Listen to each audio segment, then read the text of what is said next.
My lords, ladies, gentlemen, and journalists, hello and welcome to the 2020 Defence Media Awards.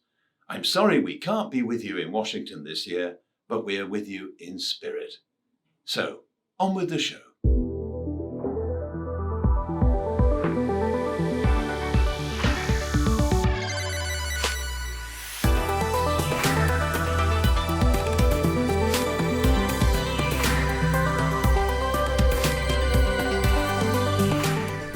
Hi, I'm Robert Mack from robertmack.com, coming to you from the National Press Club in Washington, D.C., where on behalf of the organizers, I want to say we are delighted to bring you this year's awards. We were, of course, due to be holding the event here at the National Press Club, but while COVID-19 may have claimed the awards dinner, it will not stop the awards presentation. We thought it was important to continue to recognize another year of brilliant work in defense journalism. And I might add that autumn is my favorite time of year here in Washington, D.C. The weather today is unbelievable. I have trouble believing because I'm an atheist, and we have trouble believing. But it's not as bad as my neighbor. He's agnostic. He doesn't know whether or not, if there's weather or not. I did hear some interesting weather-related news. A bunch of science men said some things recently. Well, science men and the science ladies that they reluctantly allowed on board. I want to stop for a second. For many years, it was just science men. And then they said, fine, we'll allow a science lady. And the first science lady was Marie Curie, who's the only person to win 2 Nobel Prizes in 2 different fields of science. And she discovered radiation. And she discovered the only substance harder than diamonds. It's an avocado from Trader Joe's. What if the Russians weaponized that technology? If that avocado fell into the wrong hands, it would crush those hands. So maybe one of you can report on that. Anyway, the sciencemen said a few things. They said every year they look at all the facts and figures, and they've determined that most of the time, most years, July is the hottest month of that particular year. And I thought back when I was a kid, 4th of July, always hot, always July. So the evidence bears that out. July, hot, okay, I get it. Then what they said next, they said last July of last year, was the hottest month on Earth ever. And that's a bold statement to make because we're not done with ever yet, all right? It's a little premature to be handing out trophies. It might not even be the hottest month of the decade, all right, science men? Let's see how it plays out. Ever is a long time. Ever for the Earth began when the Earth began, which was 4.5 billion years ago and 18 months. I've done all the research so you don't have to, and I talked to the experts, and they told me the Earth is 4.5 billion years old, and that was 18 months ago, so we would have to add that to its age. And then the Earth will continue to exist for another 5 to 7 billion years, minus the 18 months we've already used up, at which point the sun will become a red giant and consume the planet. So that is ever for the Earth, and we're not even halfway done.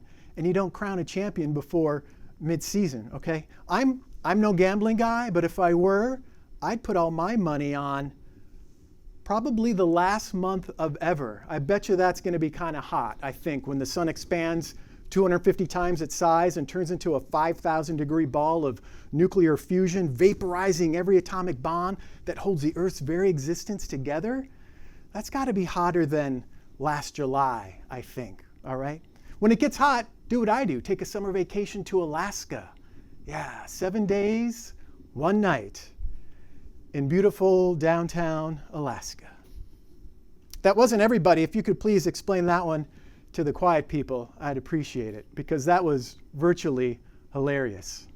Just like our show today is a virtual show, but the finalists are anything but virtual. And as our head judge, Adam Cano, will tell us, once again, the judges had a very difficult time choosing winners across all the categories, as well as those being honored with the Outstanding Achievement Awards. Adam? That's right, Robert. Thank you. And again, welcome to the Broadcast Operations Center at the National Press Club, the world's leading professional organization for journalists. As with the Aerospace Media Awards this summer, the quantity and quality of journalism submitted this year for these defense awards were better than ever. Across the domains of land, sea, and air, from young journalists to outstanding achievement, my fellow judges and I were treated to the best reporting and other content. That made the job of shortlisting nominees more challenging than ever. So you are truly all winners, and while there may not be a live audience, these awards will travel around the world. We'll hear from those fortunate enough to pick up one of these awards. But first, a few words from the man whose vision for a defense-focused competition brought this event to fruition, Peter Bradfield. Hello and welcome to the 2020 Defence Media Awards. While it is a change to be speaking to you virtually, I would have very much appreciated the chance to deliver my greeting to you in person at the 2020 Defence Media Dinner. I know that many of you value the networking that takes place when we meet at the National Press Club. However, circumstances have meant that this is not the case this time. Nevertheless, these awards count just as much and are a celebration of the best in defence journalism during the last year. I am extremely grateful to defence journalists around the world for taking part in these awards. Since starting the Defence Media Awards in 2018, I've discovered that it is very rare for the work of defence journalists to be recognised. The positive reactions and appreciation shown for these awards is very gratifying. It is extraordinary that at past award presentations, recipients have said it is the first time they have received such an accolade. I respect and thank defence journalists for this and celebrate the enthusiasm with which they embrace these awards. Although this is only the third presentation of the awards, the number of nominations has grown once again. This is quite an achievement considering the circumstances the call for nominations was conducted in. Many parts of the world were in lockdown throughout the nominations process. With more nominations, it has led to an increase in the number of judges. I would like to welcome Grace Jean and Abby Singleton to the judging panel, and I would like to thank all judges for their work and consideration in reviewing the nominations. Similarly, I would like to thank all of our sponsors for their ongoing support of these awards and sticking with us in these challenging times. Thank you. This is very much appreciated. I hope that you enjoy this presentation of the 2020 Defence Media Awards. I would like to thank Robert Mack for hosting again this year and Adam Conno for his input and advice on behalf of the judges. I think this brings a valuable insight into what the judges are seeking when reviewing nominations. I sincerely hope that we can all meet again in person in 2021 to enjoy the next awards presentation at the National Press Club next October. Thank you again. That's all from me. I'll hand you back to our host, Robert Mack. Thank you, Peter Bradfield. Ever since he started these awards in 2018, the chosen charity of the Defence Media Awards has been Luke's Wings, a nonprofit charity dedicated to the support of ill and injured servicemen and servicewomen. Let's hear more about their work. It's been amazing, 11 years of providing transportation. As you know, we started out providing flights in and out of Walter Reed just for wounded warriors. Over the last 11 years, we've been able to expand and been able to adapt to the changing needs of our wounded warrior population, as well as our veteran and overall service population in general. So Luke's Wings is comprised of 4 program lines. One has been around since the beginning of the organization. That's our Wounded Warrior Transportation Assistance Program. Basically what it does is it provides complimentary airfare for service members who are wounded while overseas. That's what the mission read, to support those wounded in battle. So that's been our program line since the very beginning, and we still have it to this day. So it's been really a wonderful experience being able to listen to the feedback from the military population overall, and then be able to say, you know what, we think we can do that. We think we can adapt to program line to support that as well. Obviously, we've grown quite a bit. I'm booking flights all over the country these days. But we have evolved over time and in real time to add 3 additional program lines. The second is similar, but it is directly related to the special operations community. You know, they have a little bit higher sensitivity. There are a lot more things that we might not be able to ask about, but they still need that support nonetheless. There weren't any people supporting the veterans of World War II.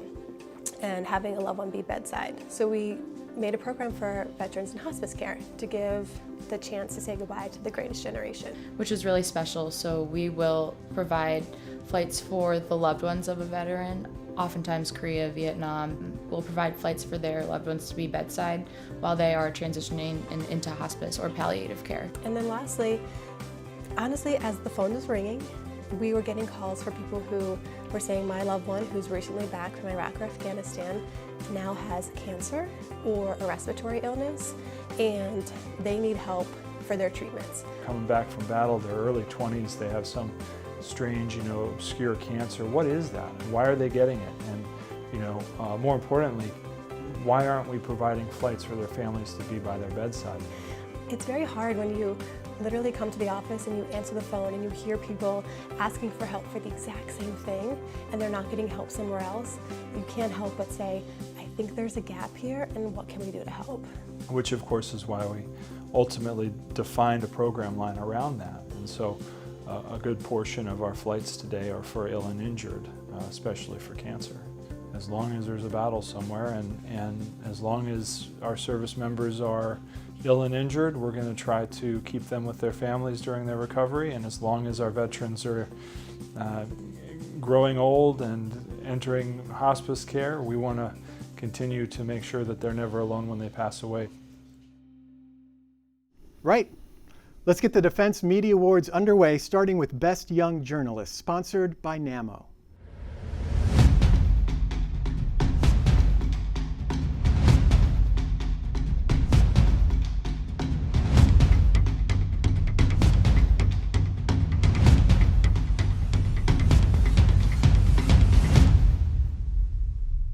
Here's Jonathan with the finalists. Yes, and great to see the next generation of defence journalists displaying their skills so brilliantly with their impressive work over the last 12 months. They are Chen Chunren, Brian Everstein, Vivian Machi, Mandy Mayfield, and Garrett Ryan. Hello everyone, my name is Endre Lunde. I'm the Communications Director for NAMO. I'm really sorry we can't be together to present the awards in person, but nonetheless, we're very proud to be yet again supporting the award for Best Young Journalist. I believe that the work that all of you do right now is more important than ever, and we're very pleased that we can be part of encouraging young, brilliant journalists like yourself to focus on the defense industry and on the defense market and helping us all stay honest and really understand better what's happening around us. I wish everyone who has been nominated good luck. And I really hope that we get an opportunity to be all together next year for the next awards. Thank you very much. Good luck. And the winner is Vivian Machi. What made Vivian's work stand out for you and the judges, Adam? Well, Vivian's work shows a consistently high standard of reporting at the nexus of defense policy, procurement, technology, and business. We noted the strong consistency of content as necessary for a daily premium subscription newsletter, including scoops and clear reportage. Great, and now let's hear from Vivian. Hello from Stuttgart, everybody. I'm so humbled and honored to receive this year's Best Young Defense Journalist Award, especially amongst so many other amazing finalists. I'm really just honored to be among them. I spent 2 years as Defense Daily's Air Force, Aerospace, and Capitol Hill reporter, just up until I moved to Germany a few months ago. And I'm so grateful to my managing editor, John Robinson, for hiring me and for constantly supporting and mentoring me throughout that time. As you might know, Defense Daily is a daily B2B publication, and as such, there is always the pressure and the need to feed the beast every day. And with my 2 beats of Air Force, Aerospace, and Capitol Hill, I was usually required to be on Capitol Hill or at the Pentagon pretty much every day. That being said, John always gave me the space and time needed to check out new stories, travel a bit, work on enterprise stories, and I do truly feel that under his guidance and with the support of the entire Defense Daily and Access Intelligence reporting teams, that I become a much better storyteller, long-form storyteller, as well as a daily churn news reporter. I also just am so grateful to the Pentagon Press Corps, especially the Air Force reporters as well as the defense reporters on Capitol Hill for just constantly being so supportive and kind and helpful and just wonderful reporters in and of their own rights. I hope to one day be as good of reporters as all of you guys. So thank you once again for this award. I wish we could all be celebrating in person right now, but I hope that sooner or later we might be able to raise a glass together either in Germany or in Europe or back in the States. So be safe, please wear a mask, and thank you. Cheers. Our next category is for Best Breaking News Submission. Yes, and the finalists are Colin Clark, General John Hyten on the New American Way of War, All-Domain Operations, Breaking Defense.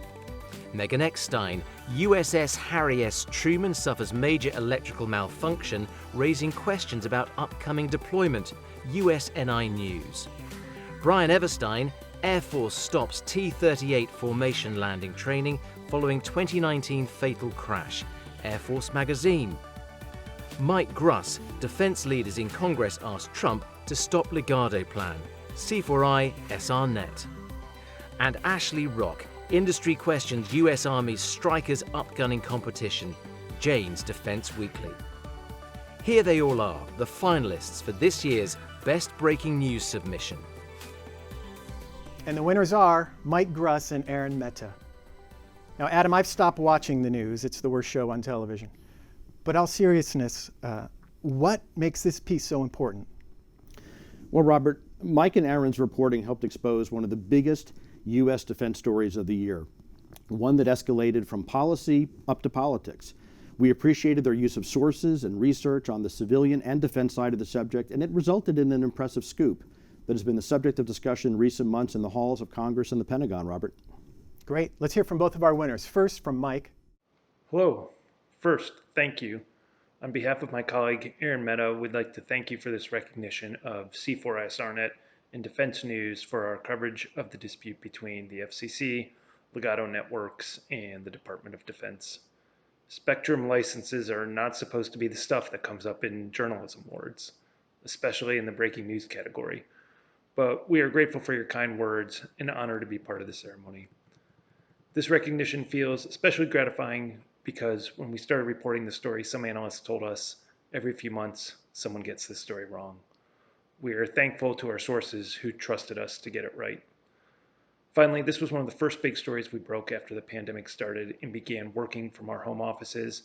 I think all of us would want to thank our families who take on so much extra work when we are on deadline. Congratulations to all the winners today. I hope to see you soon and not on Zoom. Keep up the great work. Keep supporting trustworthy journalism. Stay safe. And now let's hear from our other winner, Aaron. Hi everyone, Aaron here. Just would like to thank the judges for their votes. We really appreciate it. This is a story with a lot of complex stuff. I was very happy I got to write it and appreciate the interest. And moving on now to Best Unmanned System Submission. The finalists in this category are Sam Cranny-Evans, Eyes in the Sky, Jane's International Defense Review. Tim Martin, Right to Strike, Air Warfare, Shepherd Media. Garrett Rhyme, Sparrowhawk UAV prepares to emerge from incubation, Flight Global. Richard Scott, Autonomous Ambition, Navy X plots a course to machine speed warfare, Jane's Navy International. And Dr. Lee Willett, Australian Navy puts Autonomous Warrior on trial, Armada International. So then, here are all of the fabulous finalists in the Best Unmanned System Submission category. And the winner is Richard Scott for Autonomous Ambition in Jane's Navy International. Adam, what stood out about Richard's piece for you? Richard's article displayed an excellent counterintuitive narrative that navies can be at the forefront of unmanned systems. It also featured superb detail, covering strategy to technology, and as such, it was a compelling read. Congratulations, Richard, and thank you for submitting such a great article for the 2020 Defense Media Awards. Our fourth award is for Best Military Aviation Submission. Once again, the finalists are Valerie Insinner and Aaron Mehta. The Pentagon supply chain faces an economy under siege, Defense News. John Harper, Owning the Skies, National Defense. Gareth Jennings, Brewing Up a Storm, Tempest ushers in new era for UK combat aviation, Jane's International Defence Review. Guy Norris, Secret Service, Aviation Week Network, and Steve Trimble, US Air Force reboots counter-air strategy and halves spending, Aviation Week Network. Another fantastic set of finalists. Here they are once again. And the winner is Guy Norris for Secret Service and Aviation Week Network. Adam, what did you like about Guy's approach in his article? This was a great example of clear, methodical, old-school investigative reporting about a new generation ISR platform. A stealthy aircraft is exposed as operational. Most journalists never even attempt uncovering details of classified programs, but Guy is clearly patient, persistent, and has a network of sources that are second to none. It was impressive reporting that shares important background and looks ahead to the future. Wow, sounds great. Let's hear from Guy himself. Hello, welcome to my back garden. If you're watching this, it means that I've been lucky enough to have been honoured with the award for the best defence aviation category against some incredible people, I've got to say, on that shortlist. So I'm amazed and honoured. Thank you so much to the judges, of course, and to the organisers, particularly Peter Bradfield, who's done an incredible job of keeping this going in a very difficult time for everybody. I just want to say the story really is about a classified penetrating ISR project, which it builds on the breakthrough reporting by two erstwhile colleagues, legends, of course, in the business now, but Bill Sweetman and Amy Butler, they really paved the way for this. But of course, today, I couldn't have done it without the support of my incredible colleagues at Aviation Week, particularly Joan Selmo, Graham Warwick, Jen Damasio, and the indefatigable Steve Trimble, who actually talked me into applying for this award. So I can hear the walk-off music starting to play. So thank you again. Keep watching the skies, and hope to see you all at a show or an award ceremony in real time, real people. So see you again. Thank you. Next, we have Best Training, Simulation, and Readiness Submission, sponsored by CAE.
The finalists are Megan Eckstein, Navy continues advanced surface training, deemed mission essential during COVID restrictions, USNI News.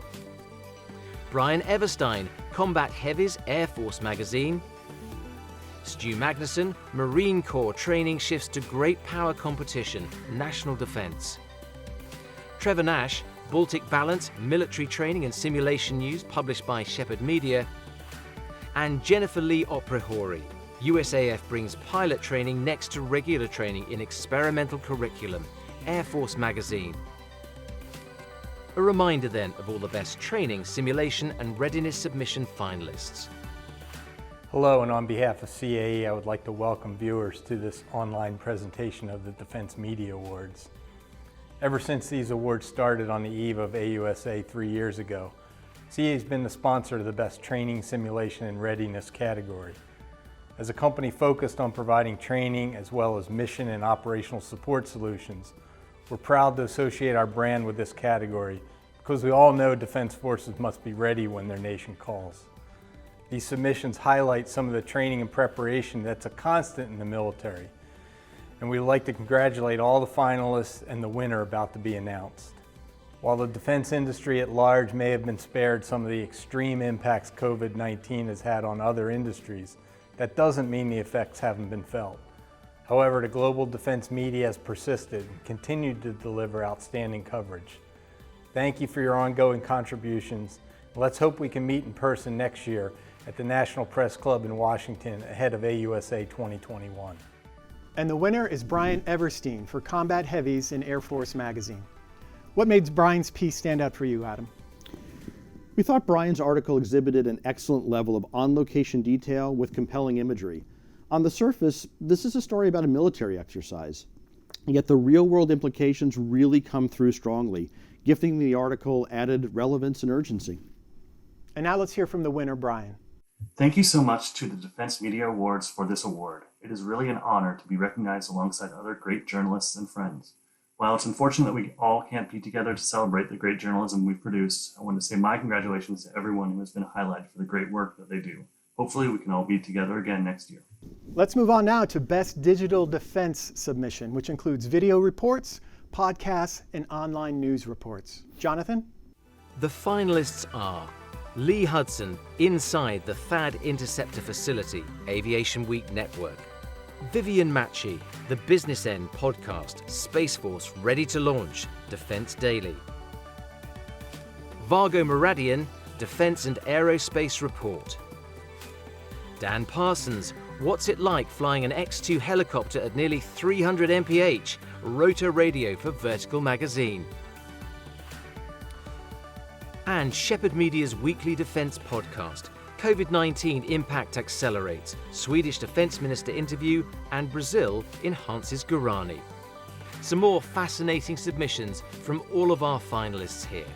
And the winner is Vago Muradian for Defense and Aerospace Report. Adam, can you tell us a little bit about what you liked about Vago's work? In a world with so many podcasts, we think this is arguably the most insightful series.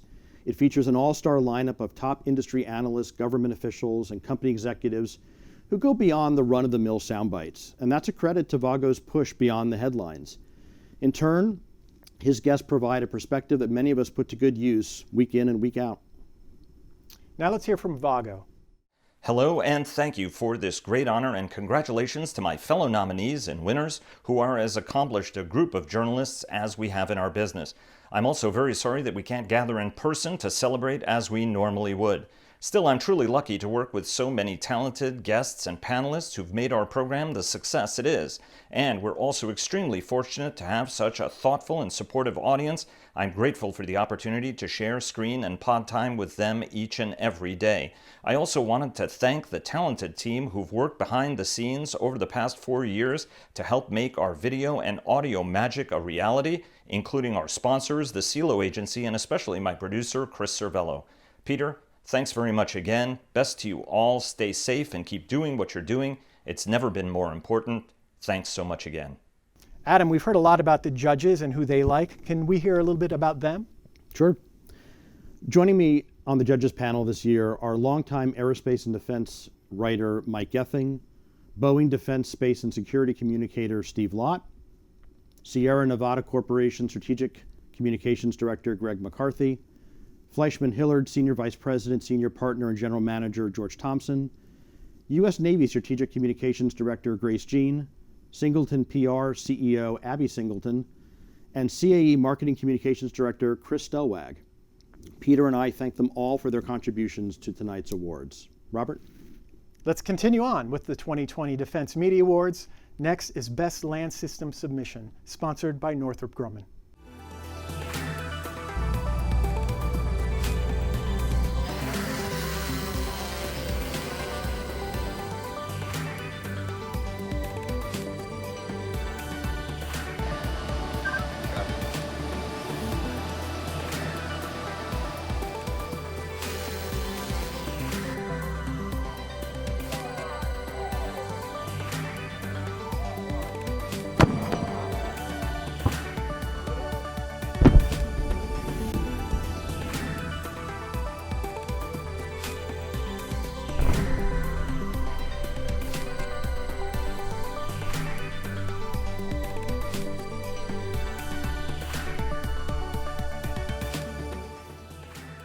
The finalists are Gordon Arthur, Fertile Terrain, Shepherd Media.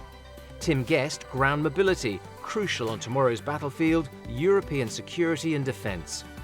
John Hawkes, Flexible Armour, the case for lighter tanks, Jane's Defence Weekly. Jen Hudson, Lynx 41 disqualified from Bradley replacement competition, Defence News. And Julian Nettlefold, Thundercats, Battle Space. Let's take another look at all the names once again who have made the Best Land System submission final. Good evening, my name is Yolanda Murphy. On behalf of the entire Northrop Grumman team, I am honored to have the opportunity to recognize this year's Best Land System submissions for the Defense Media Awards. Every day at Northrop Grumman sites around the world, we are questioning, problem solving, designing, and building our way towards defining possible. Thank you for helping us tell that story. And thank you for representing the great work that the military and the industry are doing to ensure that next generation capabilities make it into the hands of our warfighters. Congratulations to each of our finalists on a job well done. And the winner this time is Jen Judson. Adam, what did you and our panel of judges like about Jen's submission? Jen broke the story, then continued reporting on it while other journalists raced to catch up. I'll be honest, that tenacity is something we judges love to see. Plus, she struck a good balance of breaking news with insightful background and analysis. All right, and now let's hear from Jen. Hi everybody, I'm sorry that we all can't be together in one room to celebrate defense journalism. I know it's been hard for everyone. I'm truly honored to accept this award from my tiny little newsroom in Arlington, Virginia. But I'm very proud of this story. It really highlights the trials and tribulations of ambitious modernization and acquisition efforts. And it took a lot of frantic reporting and lengthy, numerous conversations to get enough for a solid account of what happened in the program. But it also revealed that the bigger acquisition and development system, has its problems as it's taking shape. So stories like this, I hope, contribute to reminding the Pentagon that they are custodians of public investment. And when things go wrong, redirecting course early is critical. So thank you again for this award, and I hope everyone stays safe and healthy during this pandemic. Next up, we have Best Technology Submission, and our thanks go to L3Harris for sponsoring this category.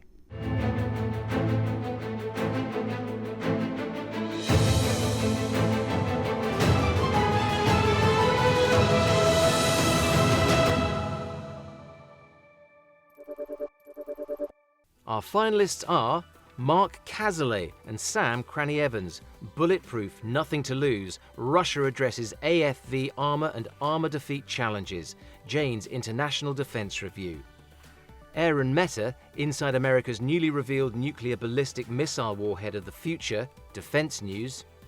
Richard Scott, Trust in the Machine. Innovation in AI drives navies to think afresh. Jane's Navy International. Steve Trimble, Air Defense Refined, Aviation Week Network, and Dr. Tom Withington, SITREP, the Suwalki Gap, Armada International. Another great set of finalists for the Best Technology Submission category. Congratulations to everyone nominated in the technology category. Each submission showed a clear commitment to impactful and transparent storytelling through honest and open journalism. Collaboration and innovation between our industry and government has been reported for the world to see. This not only highlights critical technological progress, but it keeps us accountable to a better future and recognizes the scientists, engineers, and many other professionals who work to advance aerospace and defense technologies every day. From all of us at L3Harris, thank you for your dedication to your craft. And the winner is Richard Scott. His second win of the day. Adam, what's he doing right? Richard's article does an excellent job demystifying artificial intelligence in this Navy application. Also, it demonstrates the potential challenges associated with the technology and how humans would interface.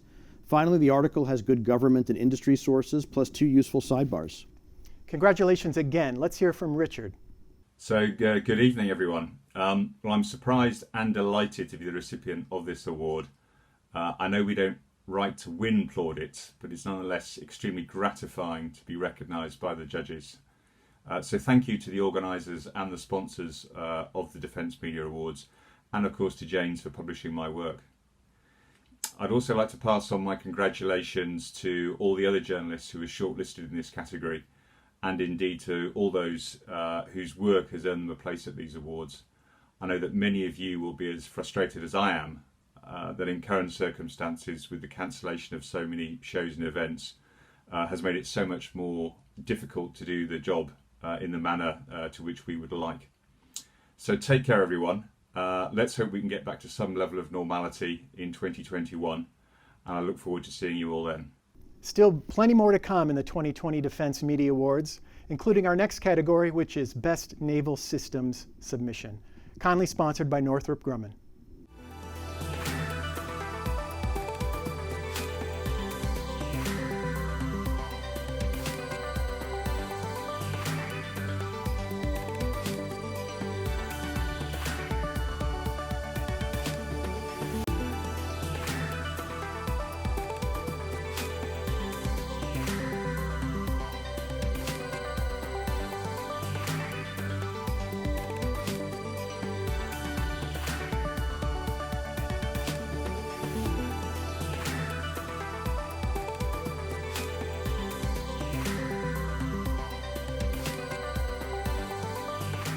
The finalists are Megan Eckstein, the state of LCS, Navy pushing more ships to sea this fall as class matures, USNI News.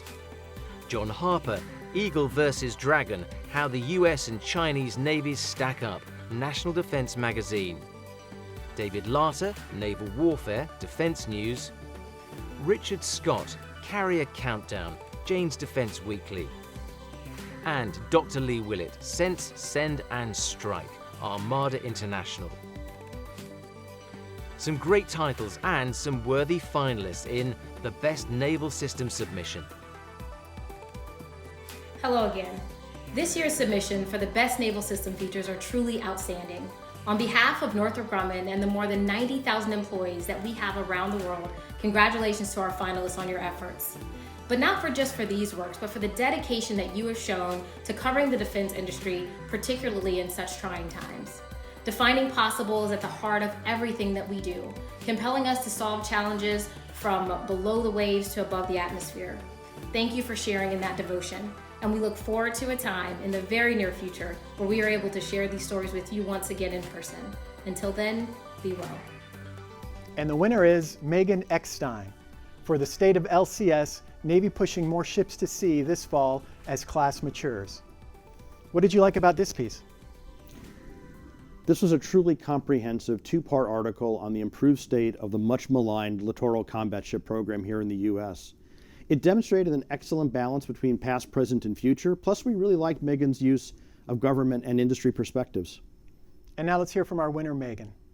Hello, and what an exciting evening. First, I just wanted to thank Peter and everyone else involved with putting on this awards ceremony today. It's wonderful what you've been able to do, having to operate in a virtual environment, and this is really great for everyone to be able to celebrate such good work that's been taking place over the last year.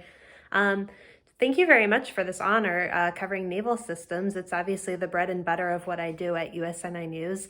It's particularly flattering to be recognized for a package of stories that I did on the littoral combat ship.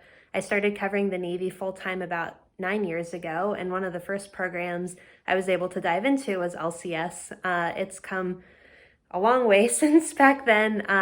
It's had its ups and downs. My naval journalism career has come a long way since that point as well too, and it's been kind of fun just to have this be a constant in my career over the last 9 years, really being able to track this program. Obviously there's a lot to accomplish here in Washington, D.C., but I really want to thank my bosses for allowing me to spend so much time out in San Diego to really track the LCS program on the waterfront, to see how the Navy is incorporating new technologies, really making the most of what they have to support this program. So it feels very nice that this was the program that I was able to write this series about and be able to win this award tonight. So thank you very much to all the judges. Thank you very much to Peter and the gang who put this all together. And congratulations to all the other nominees out there. It's really exciting to follow your work as well. Love reading what you guys write. And thank you everyone involved tonight. Next up, we have Best Military Rotorcraft Submission, which is sponsored by Elbit Systems of America. We start each day knowing we will serve. serve our medical professionals, our commercial pilots, our first responders, and our military. We are Elbit Systems of America. Our culture is about family, community, and excellence. The spirit of giving is in our DNA. This spirit pushes us to dream, design, and deliver, and create opportunities for the next generation by investing in education and internship programs. And at Elbit Systems of America, we don't just support our veterans, we empower them, we value them, we provide opportunities. We honor America's former and current military service members and their families by sponsoring dozens of programs and events annually. Our employees, our family, is the strength of Elbit Systems of America. We stand united in our mission that what we do protects and saves lives. We are committed to serving others. We are the spirit of innovation. We are Elbit Systems of America.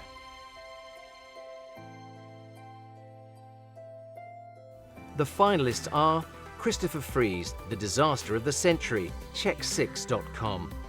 Gareth Jennings, Rotary Revolution, Helicopter Technology on the Cusp, Jane's International Defence Review.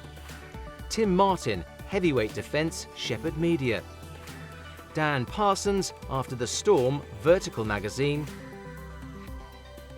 And Yasmin Tajdeh, Army's Future Attack Recon Aircraft Gains Momentum, National Defence Magazine. So then, here are all of the best military rotorcraft submission finalists. Hello Defense Media Awards. I'm Greg Karras. I'm the Communications Director at Elbit Systems of America in Fort Worth, Texas. We're proud to once again be the sponsor of the award for Best Military Rotorcraft Submission. Congratulations to Tim, Dan, Gareth, Yasmin, and Christopher for being nominated. Thank you for your contributions to the public's understanding of the complex subject of military rotorcraft. And congratulations to all of this year's nominees and award winners.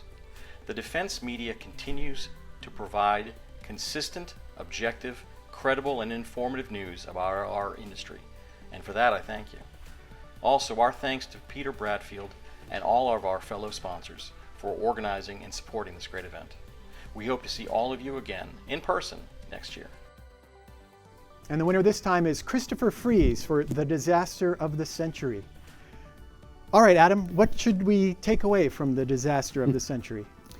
While many of us remember the Chernobyl disaster, what is less familiar is the exact role of rotorcraft and the brave crews who served under seemingly impossible conditions. Christopher's online story, complete with photos, reminds us of both the bravery and tragedy in the air above Chernobyl. Congratulations, Christopher. Let's hear from our winner. I'd like to thank you for this honor and thank the sponsors and organizers of this event. Akin to Chernobyl in the 1980s, we presently find ourselves in a time of exclusion zones and protective measures that preclude us from assembling together. That said, words can't convey the thrill it is for My Little History website to not only share this story, but see that the crew members who passed before their times are appropriately remembered and that their names and the stories of their lives that are told. I'm truly proud of this achievement and am happy to accept the award. My continued thanks to my parents and my family, each and every teacher that I've had who's encouraged me to read, to write, to research, every editor who's helped refine my work, and every reader who's read one of my articles and finished it more knowledgeable than before. Thank you.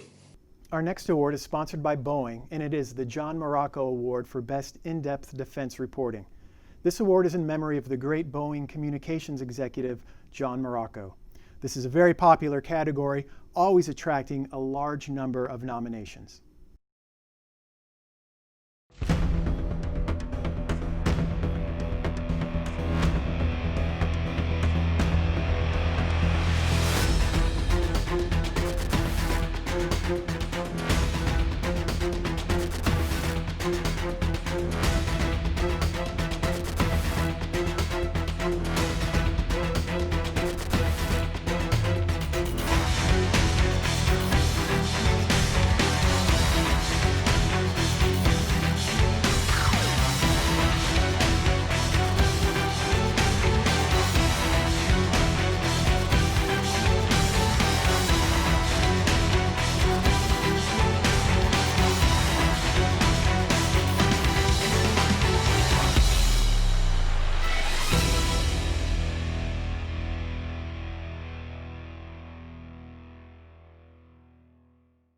The finalists are Jeremy Binney, Divided Attention, Jane's Defense Weekly; Megan Eckstein, Boltop's 2019 coverage, USNI News; John Hawkes, Tricky Procurement, The Trials of Buying Land Platforms, Jane's Defense Weekly; John Harper, Pandemic, Coronavirus Rattles the Defense Industrial Base, National Defense Magazine; Guy Norris and Steve Trimble, Pole Position, Aviation Week Network; and Mark Pomelo, 2 years in, How Has a New Strategy Changed Cyber Operations, Fifth Domain.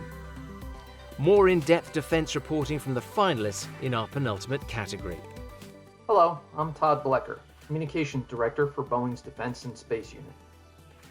Our dear colleague and friend, John Morocco, cared deeply about journalism. He was always ready to help a reporter so our audiences could better understand the tremendous achievements within aerospace.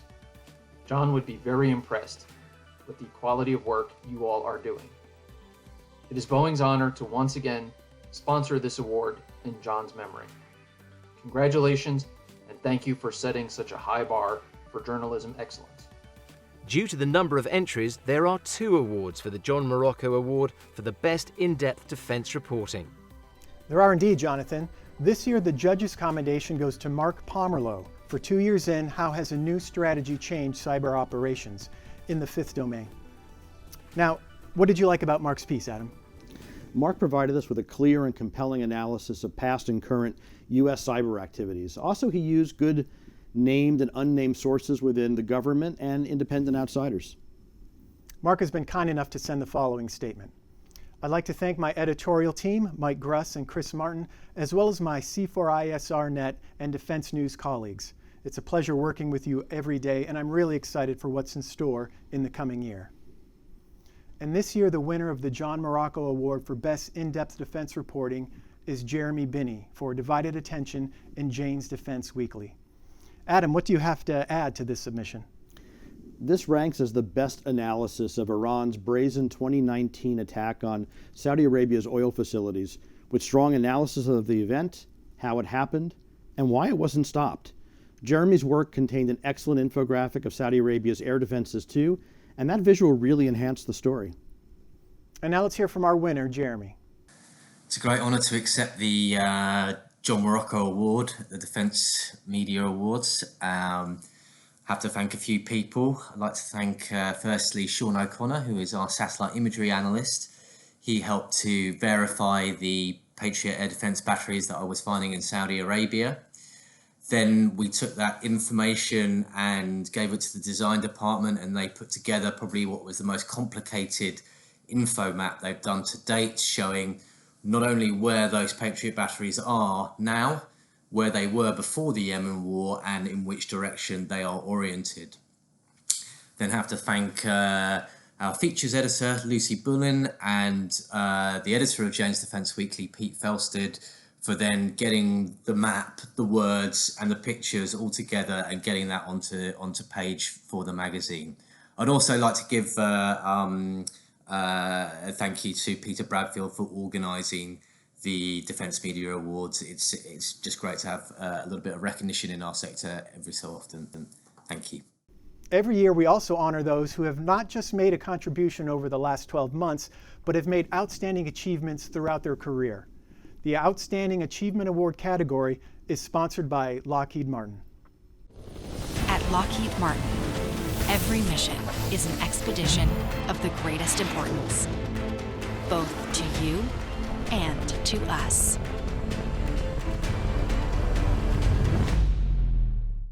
Now, you might remember one of our Outstanding Achievement winners last year was Julian Nettlefold. This was Julian receiving his award last year. If you think about it, when I started, there was no C4ISR, there was no EOIR, there was no Typhoon, F-22, there was no JSF.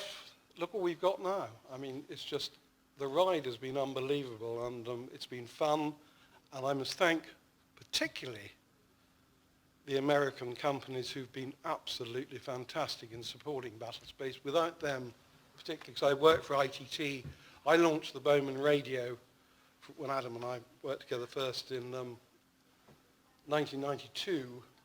So that gave me the basis for Battlespace. And I must thank all the American companies, particularly Viasat, DRS, ITT, Lockheed Martin, who supported and seen us through. And let's thank everybody who supported Battlespace and the staff who I've worked with.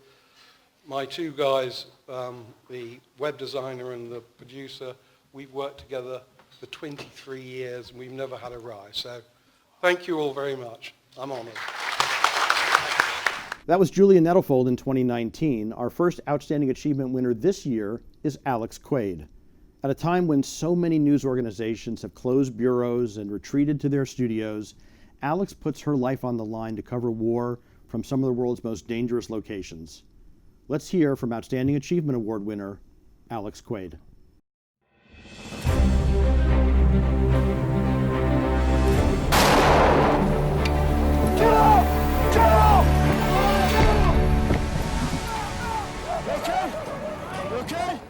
I'm Alex Quaid.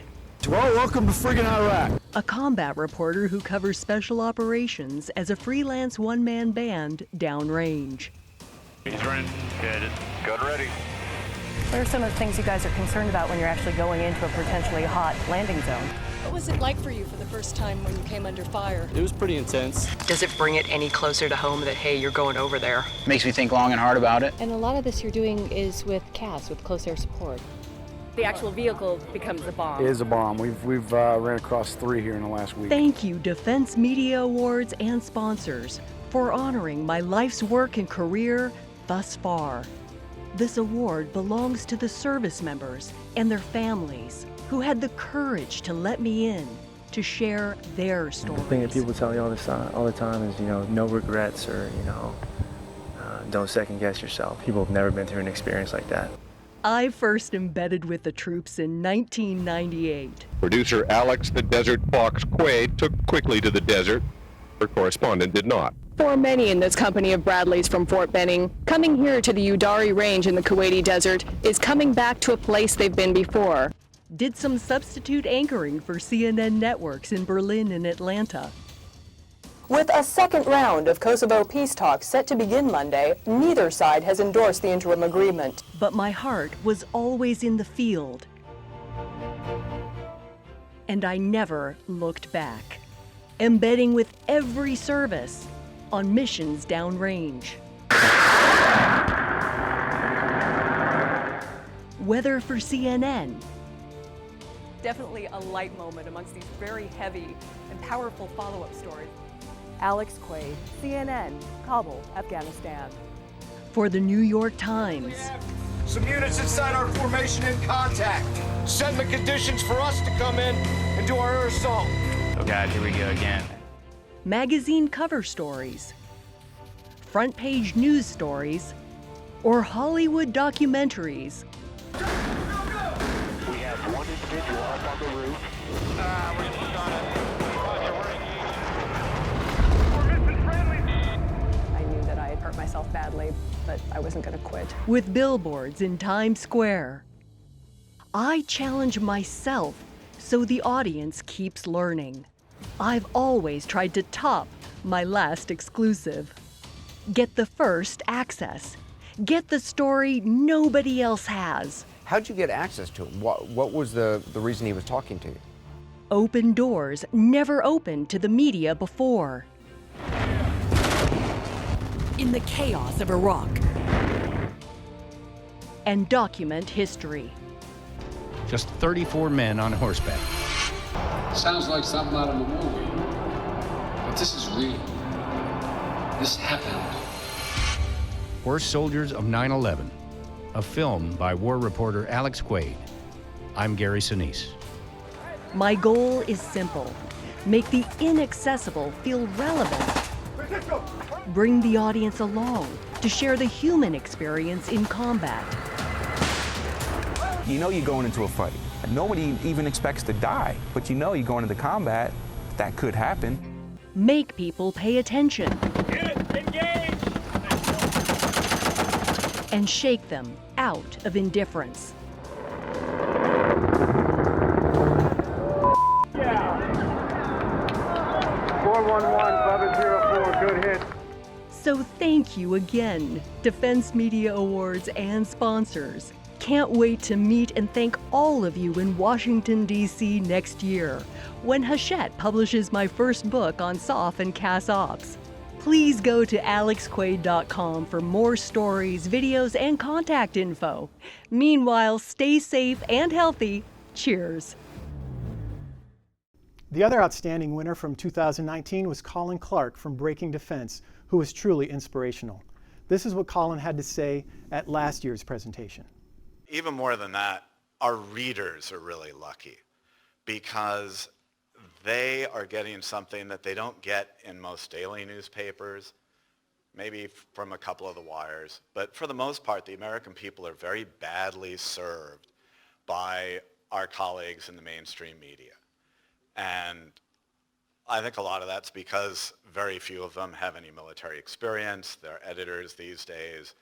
The military to them is sort of a foreign object that occasionally does really neat things in faraway places. And they know nothing about the weapons, how they're used.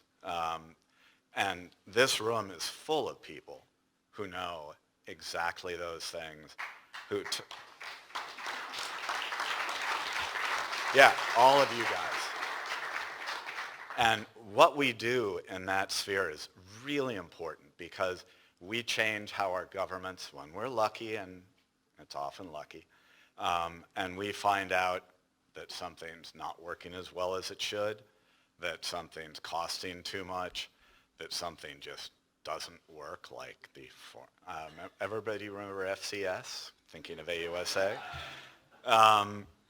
And all of us in this room at one time or another have helped to push those programs along. Sometimes they've died, sometimes they've gotten better. And you know, that's a really important role. And I was reading this surprisingly interesting piece in Time magazine today about the young Sulzberger who's running the New York Times now. And the piece has this great line. It says, "You have a direct line to a professional news organization, one with biases and flaws, but also something else, responsibility for what it publishes." And that's us. Well, this year we are also honoring someone else who has contributed much to defense journalism over the years. Adam? Yes, this next recipient is someone who has gifted us with roughly 4 decades of tireless reporting. Scott Gourley has truly given it his all, everything from show dailies to books to countless trade articles. He is always approachable with a great attitude to boot. Let's hear from Outstanding Achievement Award winner, Scott Gourley. I'm Scott Gourley, and I'm both surprised and honored to receive an Achievement Award at this year's Defense Media event. It hasn't always been easy to be a freelance defense writer living on the somewhat remote Redwood coast of Northern California, but it's been a wonderful ride so far. I started writing defense articles while still in the Army, initially working with service publications and expanding to other outlets after leaving active duty. My first piece for Jane's Defense Weekly ran in mid-1986, working with editors like Chris Foss, Mike Gething, Henry Dodds, Mark Hewish, and others. I soon expanded my contributions across the Jane's portfolio. As with that initial Jane's story, my first articles in national defense ran before most of the current staff were born, but I'm honored to have 2 features in their next issue. The same is true for AUSA's Army magazine, where I've written the Soldier Armed column along with occasional features for 25 years. Editors Mary French, Rick Mays, and their talented staffs have made me a better writer. Expanding outside of traditional defense publications, DoD embeds resulted in several popular mechanics cover stories. Along the way, I contributed to dozens of commemorative publications by Faircount Media and currently serve as editor of their Special Operations Outlook. Some of the research trips have been great, like the visit to the Army's Golden Knights that included that little surprise. The week at Thule Air Base learning about Arctic logistics, the SSGN underway on USS Ohio, or just about any time on a range. Slightly less fun trips included that feature on how Army basic combat training was incorporating the ability to start an IV. Time has certainly moved along, as evidenced by the fact that Lieutenant Colonel Anthony Thomas, who hosted my Popular Mechanics embed with his 1st Battalion 75th Rangers, is now the former U.S. SOCOM commander. But it's not about looking back. In addition to the honor of working with my associates at Shepherd Media as a contributor and then editor of 2 of their magazines, I've watched that organization transition into an information company positioned for the future. Outside of the magazine world, I built on 15 years as editor of the Itzik Show Daily to write for several new dailies in recent years. What I have loved for all these years is that my defense writing involves ordinary people doing extraordinary things every day, and I believe my best results have always come from joining them in the field.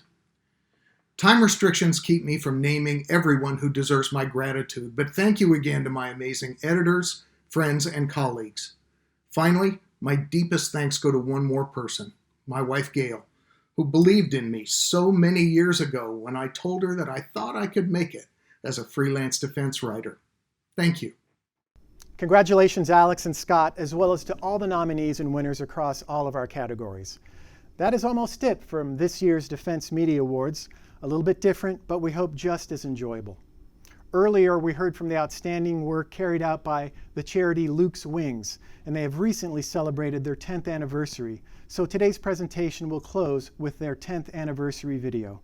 Many thanks from me, your host, Robert Mack from robertmack.com, our head judge, Adam Cano, and everyone else here at the National Press Club in Washington, D.C. For the final word, let me hand it back over to the Defense Media Awards founder, Peter Bradfield. Thank you for watching, and congratulations to the winners and finalists of the 2020 Defense Media Awards. I have missed not seeing many of you this year at events like Sea Air Space Washington, Eurosatory, and Farnborough. But let's look forward to 2021 and the chance to meet again on October 10th in Washington, D.C. at the Defense Media Awards. Yes, my lords, ladies, gentlemen, and journalists, please make a note of a very important date for your diary.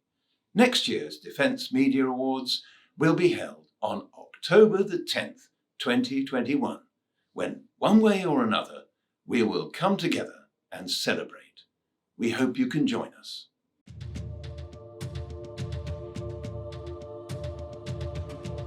These guys will fall apart without that support system.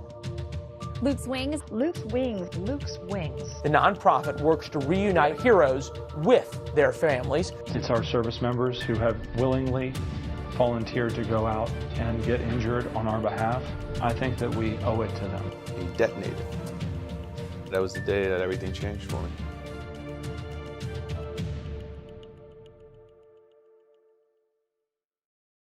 Luke's Wings has been around since January of 2008. Here we are in 2018. Which is now 10 years. 10 years. 10 years. That's pretty amazing to say out loud. One of the very first injuries was actually one of the worst I've ever seen, and that was of Travis Mills, who we may know, a quadruple amputee. Just as there are difficult stories and obviously very trying times, so many of the stories are incredibly inspirational. When a family invites you to be part of moments in their life, those are memories that I'll never forget. I'm Zach Herrick, Army Sergeant retired, U.S. Army. I was injured June 25th, 2011. Having my family there definitely helped speed up my recovery, because without them physically being there, having that support, definitely would have a hard time getting past those dark moments. It's more than a fight. You know, we're friends, we're family. So my name is James Pierce. I met Luke's Wings at Walter Reed right after I got hit back in 2012. Luke's Wings has been a very vital position in my life. Not only over the course of 3 years, they flew me back and forth home about 14 times, but Luke's Wings has also introduced me to my wife. Mr. De La Rosa, will you marry me? They're a great organization, but they're also like family. There were times when we needed things, but we didn't even know what to ask for, whether it was a blanket or, look, you guys need to get out, let's take you to a movie. That was the last time that we got Landon out of the hospital, was a gift from Luke's Wings to Jennifer to say, hey, Let's go have an evening together as a family and let's make that happen. It's not just combat injured any longer, it's wounded, ill, and injured because, like I said, we are seeing a lot of illness. We are seeing training accidents. We want to be able to service those who are protecting our country abroad. I just think back to the old days and someone gave $10 because that's all they had. Sometimes that means more than the person who gave $10,000, you know. We didn't raise $1 million year after year because we got $1 million from one person. We raised $1 million because we got lots of donations from lots of people. We need to be kind of a household name, if you will. So when it comes to how do we get the family here tomorrow, it's, well, you gotta call Luke's Wings. That's who you call. I remember the very first family that we flew in June of 2008. Being there to witness someone walking on their prosthetic for the first time. All these people that rallied their local communities to help raise money. Shaking cans outside of bars and restaurants. I remember putting flights on my personal credit card and borrowing money off my home equity loan. Just holding the hands of the caregiver while the loved one goes back for surgery. I remember thinking it's all going to work out and just keep doing it. I remember all of the people who would call and tell me that they wanted to support. There was an instance where I was actually there when the service member who was battling cancer, he passed. The family asked me to be there during that transition, and that has got to be one of the most memorable moments. I remember the many years of begging people to volunteer for no money and getting them to see what I saw and the need, and how wonderful it was to help reunite these families. I can't believe it's actually been 10 years, but I'm very much looking forward to the next 10.